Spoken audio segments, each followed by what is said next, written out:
guys, welcome back to my channel. Today is going to be a first impressions video on the Neutrogena Healthy Skin Foundation. I've heard a lot of stuff about this. I've heard that it's a great dupe for the NARS Sheer Glow Foundation. I hear it's a drugstore favorite and I thought, why not give it a shot?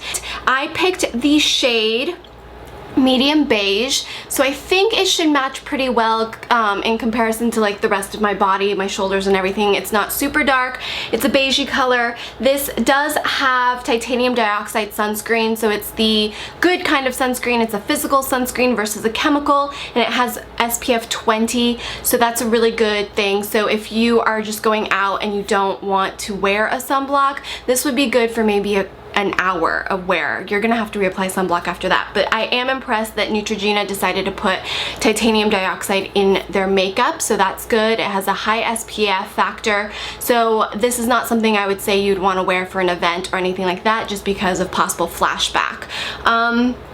Other than that, it's supposed to keep your skin looking young and healthy, and it's an exclusive blend of antioxidants, and yeah, that's gonna be about it. So I'm gonna shake this up and apply it with my beauty blender, which is my favorite way of applying a foundation.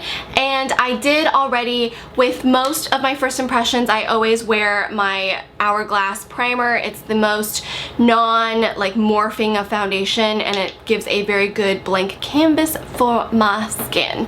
So shaking it up and going to start the application.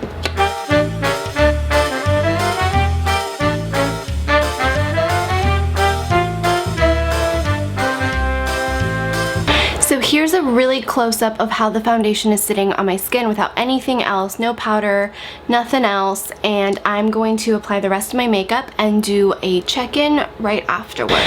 Okay, so I have all of the rest of my makeup on, and I have to say this foundation is a really good foundation for a drugstore foundation and even for a department store foundation. So far, so good. I like how it has blended in with everything. It definitely does need a setting powder if you're at all oily or healthy skinned. If you're super dry, you might not need a powder, but this is a very luminous, hydrating foundation. It does create a very natural finish. It looks really good on camera, in my opinion. It looks really good in person. It looks really good on my skin. I will be doing a midday check-in and then a final check-in with my final thoughts on the foundation, as always in my first impressions, so stay tuned. Hi guys, so I am back for my midday check-in. I've been wearing the foundation for almost 6 hours. It's almost 6 o'clock in the evening, and I have to say that the foundation's still wearing okay. So you guys can see I'm a little greasy around my nose. That's always kind of a problem, but I was hoping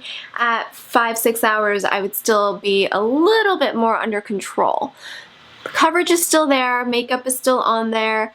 Definitely need a little bit of a blotting sheet or some light powder.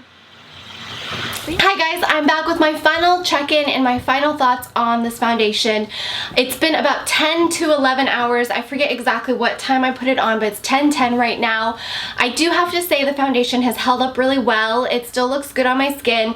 I did use a blotting sheet and a little bit of powder to kind of touch up after my last check-in, and it has held up. It's been pretty warm. You can definitely build this up to a full coverage. This would look really good with people who have problematic skin, dry skin, if you have a lot of discoloration, hyperpigmentation, acne, this might be a good foundation for you to try out. If you have really, really oily skin, you might want to stay away from it unless you've just got an amazing primer you love, like the Becca Matte Primer. If you're combination normal skin, combination oily dry, you should be good to go. Use a light primer and a good setting powder. So I do have to say, for a drugstore foundation and even for a higher end foundation, it's a pretty decent foundation. It's definitely a great foundation in the drugstore scheme of things, but I really do like this as kind of like a I'm gonna be out all day, but nothing super fancy kind of foundation. Like if I know if you're gonna be at school all day, this isn't going to be an event foundation for me personally because of the SPF. I prefer the NARS Sheer Glow or something without SPF like the Revlon Color Stay. So I hope you guys enjoy my final thoughts. I do recommend this foundation for any normal combination oily, combination dry, any of my dry skin folks, super oily folks. You just wanna be aware that this is going to not be very mattifying and you'll need a mattifying primer and a good setting powder.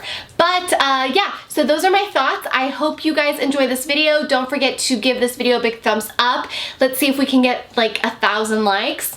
Let's see if we can get 1,000 likes and support my first impression videos. Subscribe to my channel if you haven't already. It's free and wonderful, and then you get all of my fun videos in your subscription feed. And don't forget to leave me a comment letting me know what you would like to see next on my channel. I've got lots of fall makeup tutorials coming up, and as well as some really fun giveaways coming up. I'm gonna go shopping for you guys. So I will see you guys very soon. Bye!